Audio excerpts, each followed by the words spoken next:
El pecado imperdonable.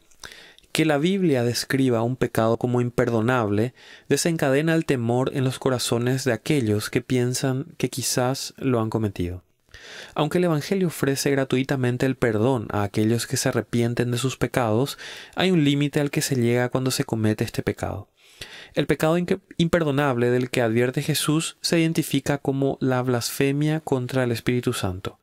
Jesús declaró que este pecado no puede perdonarse ni en el presente ni en el futuro. Por eso os digo, todo pecado y blasfemia será perdonado a los hombres, pero la blasfemia contra el Espíritu no será perdonada.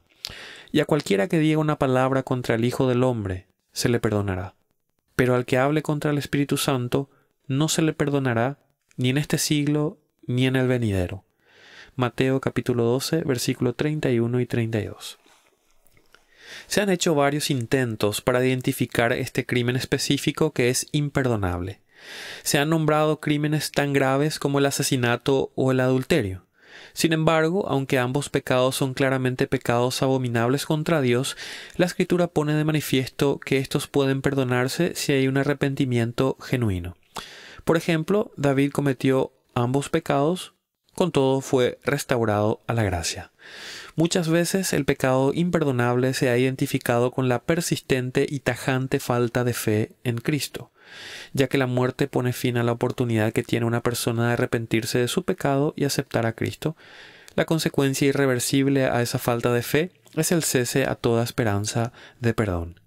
Aunque la incredulidad persistente y tajante propicia estas consecuencias, no explica de manera adecuada la advertencia de Jesús respecto a la blasfemia contra el Espíritu Santo. La blasfemia es algo que uno hace con la boca o con la pluma. Implica palabras. Si bien cualquier forma de blasfemia es un ataque grave al carácter de Dios, suele considerarse perdonable. Cuando Jesús advirtió sobre el pecado imperdonable, fue en el contexto en el cual sus acusadores habían afirmado que estaba aliado con Satanás. Su advertencia fue seria y aterradora. No obstante, en la cruz, Jesús oró por el perdón de aquellos que habían blasfemado contra él por su ignorancia. Padre, perdónalos, porque no saben lo que hacen. Lucas capítulo 23, versículo 34. Sin embargo, si las personas han sido iluminadas por el Espíritu Santo hasta el punto de saber que Jesús es verdaderamente el Cristo y luego lo acusan de ser satánico, han cometido un pecado que no tiene perdón. Los cristianos, dejados a su suerte, son capaces de cometer el pecado imperdonable, pero confiamos en que Dios, en su gracia protectora, prevendrá que sus escogidos cometan tal pecado.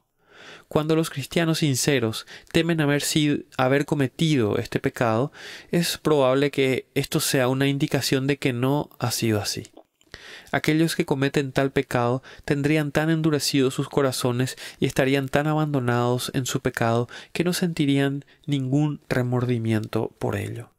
Incluso en una cultura pagana y secular como la nuestra, las personas parecen ser reacias a ir tan lejos como para blasfemar contra Dios y contra Cristo.